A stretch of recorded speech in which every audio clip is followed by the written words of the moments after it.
Okay, so back to story time. This is a little bit more dense of a time period for me. Um, so I ended up going back to move in with my stepmother. Not my stepmother, sorry, with my mother. Um, this isn't edited. I haven't written any of this down really. I did in like the AI actually. Kind of wrote it out a little bit better to help me keep track of all of it. I'm not sponsored by these guys whatsoever, so don't take this as sponsorship. Anyway, so I moved in with my mom. That was in Tennessee. She came down and picked me up, and I had a nice little road trip up north, and it was okay at first. At 14, I hadn't lived with my mom, and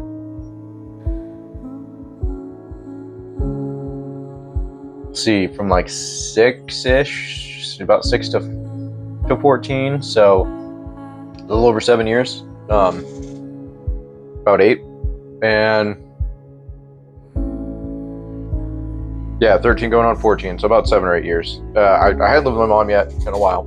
I didn't know anything really about her other than what my stepmom had told me, and most of what my stepmom had told me was always really negative, and like she did nothing but like put her down and make fun of her and use her as a tool to also try and hurt me, like letting me know that, oh hey, your mom is crazy and she had a drug problem and you're gonna end up just like her, and this, that, and the other. Anything to make me feel like a worse child, which is really kind of messed up.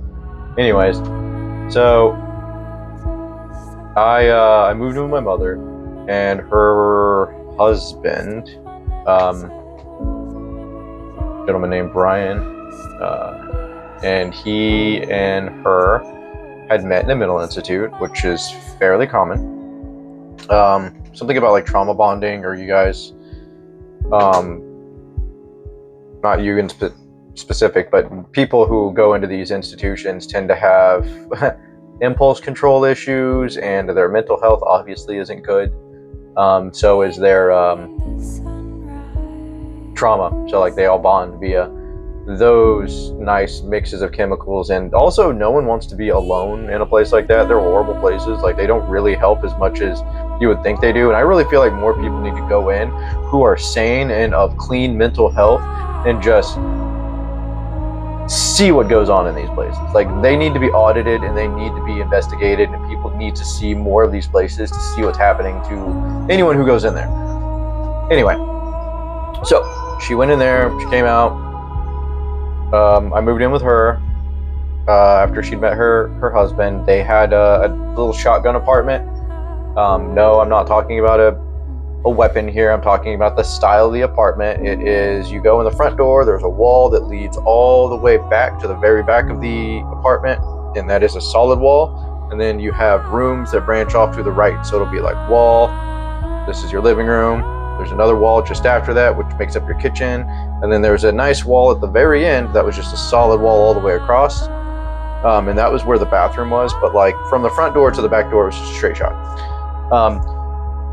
So, not important, but I had nowhere to sleep except the couch.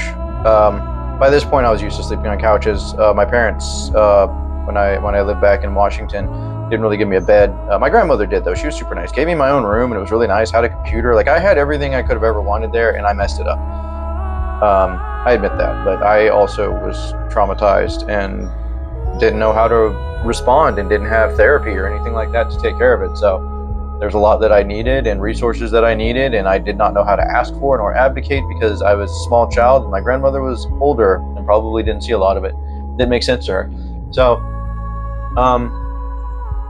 yeah, I stayed with my mom, and again, like I was good for like the first 3 or 4 months, and then like I started my attention-seeking behavior, class clown, making jokes, making class being disruptive. I studied and I like would memorize my books, and I would know how to take tests and be really good at taking tests. Didn't do homework, wasn't good with follow-ups on any of that stuff. I did my schoolwork. But I was just a problem. I was like very much a menace. I wanted friends and I didn't want to be alone, so I was just always trying to do what I could to keep myself entertained and do things to have fun and not really take school seriously. Uh, and this all came to a point that school-wise where I got expelled because I was too much of a menace, and then I started to I guess push all of my teachers' buttons at once. Every chance that I got, it was just I couldn't not, I guess, cause problems for my teachers. But they were also kind of bullies, which is common in the South, and they also believe in corporal punishment. And I was tired of people beating me, so I would get uh, very combative. And I never actually fought any of my teachers, but I definitely pushed their buttons and I wouldn't let them paddle me. I was just like, no, you're not going to do this. Um, and this was also compounded by complications at home. Like, I helped my landlord with like